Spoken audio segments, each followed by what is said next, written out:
We're here to tell you that this era is an exciting time in human evolution. We invite you to take your head out of the sand and get educated about the implications of the year 2012. Because it's a time of great awakening, co-creating a new world for 2012 and beyond. Now that we've got your attention, we want to share with you what we have learned about this era, because we see fear and confusion regarding December 21st, 2012. Yes, it wasn't long ago that I knew nothing about it. I was inspired to write a series of books called the 2012 Chronicles.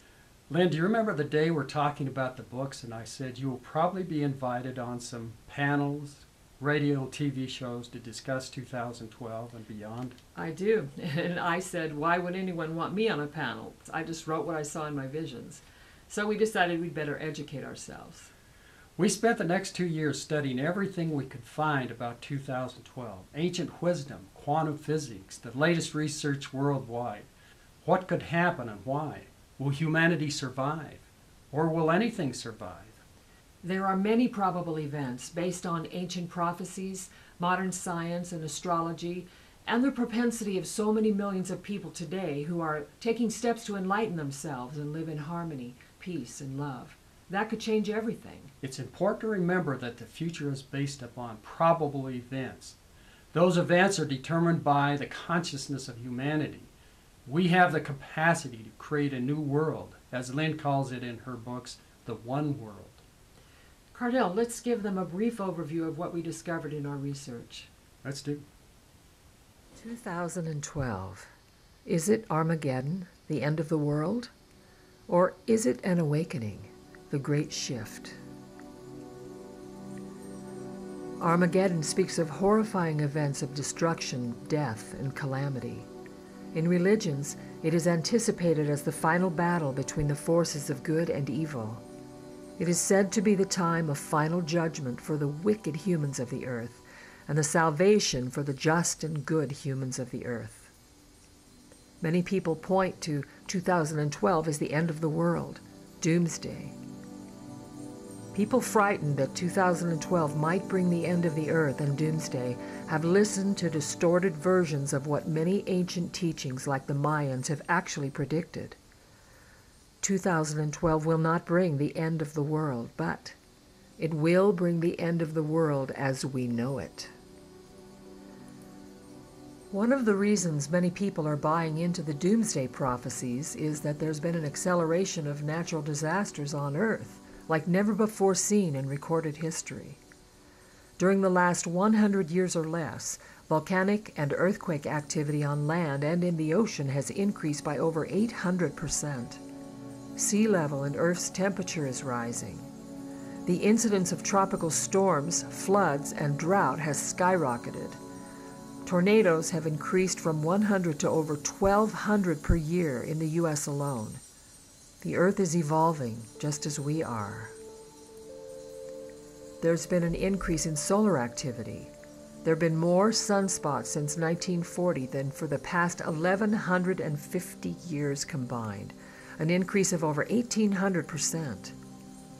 In a recent story on Fox News, it was reported that scientists have discovered a hole in Earth's magnetic field and normal sun activity could wipe out our grid. Guest Dr. Michio Kaku stated that every 11 years the sun flips poles and creates a shock wave of radiation. The next time this is to happen is in 2012, and it's expected to be much larger than usual. Previously, our magnetic field has protected us from the worst of it, and we didn't have as many satellites in orbit, so there really wasn't much of an effect. Scientists have issued a warning to reinforce our grid. Satellites and anything that operates with electrical systems, which is pretty much everything in our culture. And there's more. Dr. Kaku went on to say that this would set us back to how life was on this planet over 100 years ago. No electricity, no phones, no cars or planes, sounds like Gilligan's Island. No communication, no internet, no banking systems, no grocery stores, no sewage or water to our homes. The list goes on and on. The whole grid comes down. This would certainly be a different world than the one we're accustomed to, don't you think? Many people believe it means doomsday, world destruction. Although there will definitely be major changes, the world is actually going through a rebirthing period. This is what is meant by the phrase, the end of the world as we know it.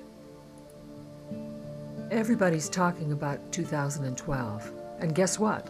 They've been talking about it for thousands of years. Throughout history, many cultures have predicted some great event, all pointing to the same date, December 21st, 2012. However, many of their teachings give us a message of unending possibilities and hope. We believe this era to be the most unique and exciting time in history. It is a time of awakening, the dawning of a golden age, and an incredible opportunity for great shifts within each individual in the evolution of their consciousness. Together, we are co-creating a new world for 2012 and beyond. Let's talk about some of the ancient predictions and teachings. The Mayans' calendar ends on December 21st, 2012. They call this the end days, or the end of time as we know it. The Aztecs called this the time of the sixth sun, a period of change and the creation of a new race. The Cherokee calendar ends on December 21st, 2012, just like the Mayan calendar.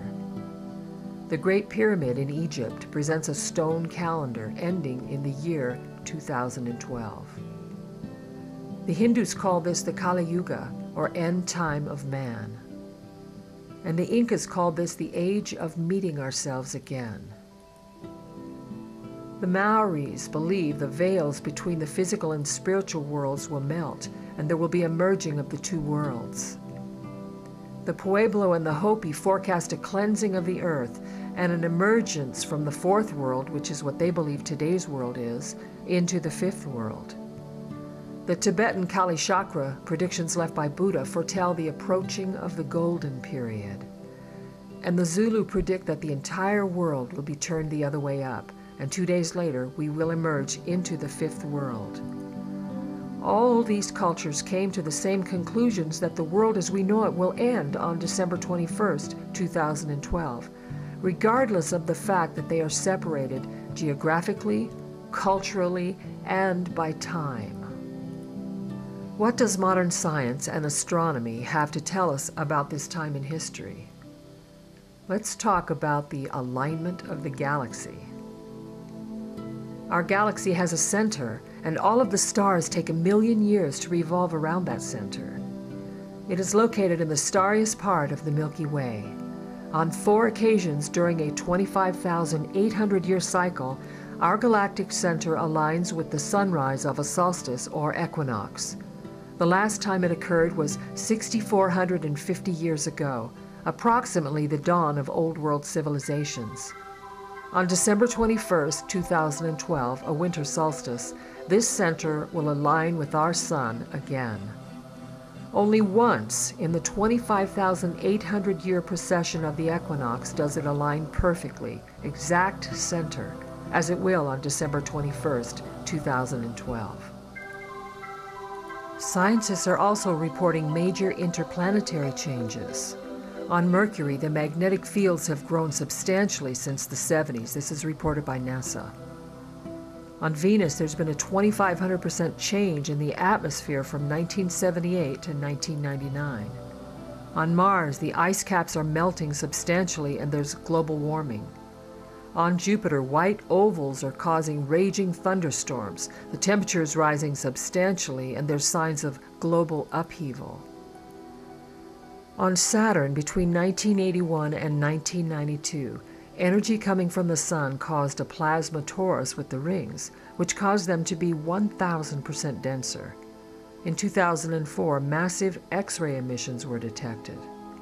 On Uranus in 1986, it was white and featureless like a cue ball. In 1999, when Voyager 11 flew by, it was raging with huge storms. On Neptune in 1989, there are very few clouds. In 1996, it was 40% brighter. And in 2002, massive cloud changes were reported. On Pluto, a 300% global increase in atmospheric pressure. So it's not just our Earth going through these major changes. It is also the Sun and the entire solar system. Coincidence? I think not. Other major factors during this time are the magnetic fields and the rotation of the Earth. Magnetic fields are produced by the motion of electrical charges. For example, the magnetic field of a bar magnet results from the motion of its negatively charged electrons. The origin of the Earth's magnetic field is associated with the electrical currents produced by the coupling of convective effects and the rotation in the spinning liquid metallic inner core.